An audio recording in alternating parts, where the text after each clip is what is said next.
Should you buy an iCloud locked device? Let's talk about it. So, what I have here beside me is an iCloud locked iPhone. And I want to talk to you guys about, when you're out there looking for deals, should you consider a device which has an iCloud lock on it? And I'm gonna explain why I bought this one, and I'm also going to explain why I almost never buy them.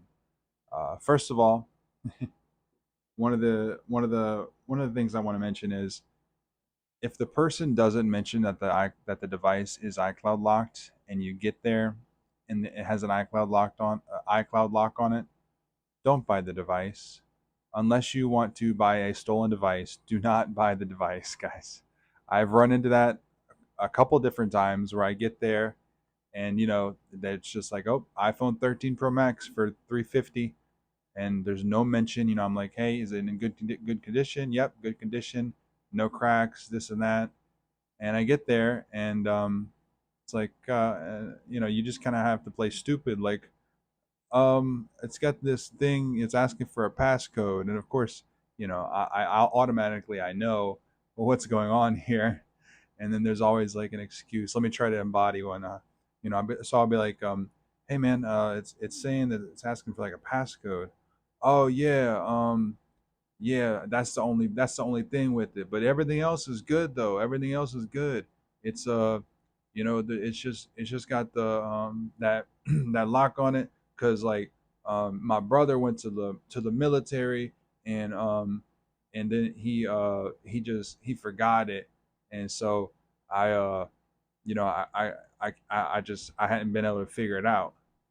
And this is an actual interaction, by the way. I'm just replaying it. um, and I was like, okay, well, I would check the IMEI number, but to get the IMEI number I need to pop out the SIM tray and get the IMEI number off of it to see if it's been reported as lost or stolen. And it's just conveniently missing. And he was like, yeah, I don't know what happened to it. And I'm like, okay, well, why didn't you tell me like that there was an activation lock on it before? Well, I know if like maybe you could do something about it. And I was just like, yeah, I can't do anything with this, man. I'm sorry. And there's been a couple of instances where it's been like that. So obviously from the get go, if you show up, there's an iCloud lock on it, just tell him no. I mean, unless you want to buy something that's stolen. I mean, it's so apparently stolen at that point. Um, but the reason that I bought this phone is because, first of all, the person posted it on Facebook Marketplace, and they didn't reach out to me directly. And they actually said in the ad that it's iCloud locked. And I was like, okay, well, they're being transparent about it. Let me ask them some more questions. So I was like, hey man, what happened with it? Why is it iCloud locked? And he said, well, I rent out apartment buildings and houses, and somebody left this phone in there, and they've never come back for it. It's just been sitting in a drawer forever. So I figured I'll just put it on there and see if maybe somebody can use it for parts or something. And I was like, okay. I was like, well, it sounds like a relatively, safe story. So I clicked his profile, and I saw that he actually has listings where he rents properties out. I was like, okay, so that checks out. And I'm talking to him a little bit, and I can just tell that he doesn't give off that vibe, that he's like doing something sketchy. Um, and then so whenever I got there, I was like, I'll give you 50 bucks for the device. And so when I got there, I asked him if he would do a bill of sale with his driver's license and stuff, and the photo and all that, and he was absolutely okay with it. And then I ran the IMEI number, and it came back that it wasn't blacklisted, so it was never reported as lost or stolen. It's almost as if like a previous renter of his had just maybe upgraded their phone, threw it in a drawer or something, and just completely forgot about it. Um, and so, if a lot of it, I feel like a lot of the iCloud lock device situations is really feeling it out first of all, asking questions, and just getting a general vibe from the person. And if it feels sketchy, don't do it. But this one felt super, the story checked out. It all made sense. The guy seemed very genuine. He wasn't hesitant about the bill of sale. So I purchased this device, and I'll make about $80 off of it. Um, but yeah, so that's kind of my take on iCloud locked devices. Personally, I do not want to ever knowingly support people who are stealing devices. And something about this business is, I'm sure that I've probably purchased stolen devices before.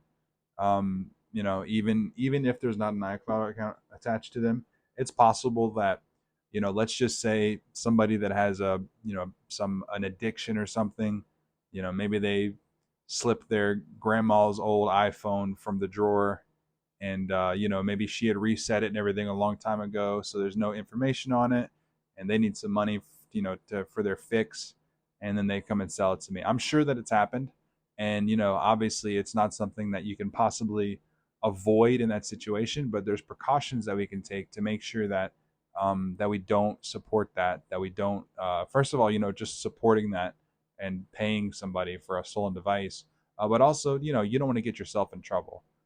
These devices, when they have iCloud accounts attached to them, there's GPS tracking on them, so if they wanted to, they could locate you and maybe send the police to your door. I've heard stories of that happening with people who do buy iCloud locked devices.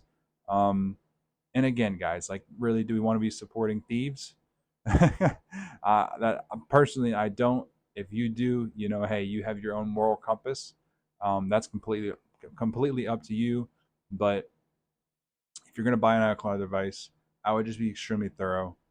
Just be extremely thorough, because even if you know that there's a profit to be made, it's not worth it. It's not worth it. It's only, to me, it's only worth it if I've asked all the questions, the bill of sale is done, everything makes sense, it wasn't reported as lost or stolen. I mean, if you get a phone which is not only like iCloud account, or iCloud locked, but it's also been reported as lost or stolen, which you can check that by just putting the IMEI in a blacklist checker. You can find the IMEI usually on the home screen, or you can pop out the SIM tray, and you can get, it's in like tiny little numbers on the SIM tray. You just run that number through a blacklist checker. If it's got an iCloud account and it's been reported as lost or stolen, I personally would never purchase something like that. Um, but yeah, so that's my take on iCloud locked devices. I hope that this was insightful for you. If you have any other questions pertaining to this, or any other ideas that you would like answered that I can make videos on, please drop them in the comments below. Thank you for watching. Till next time.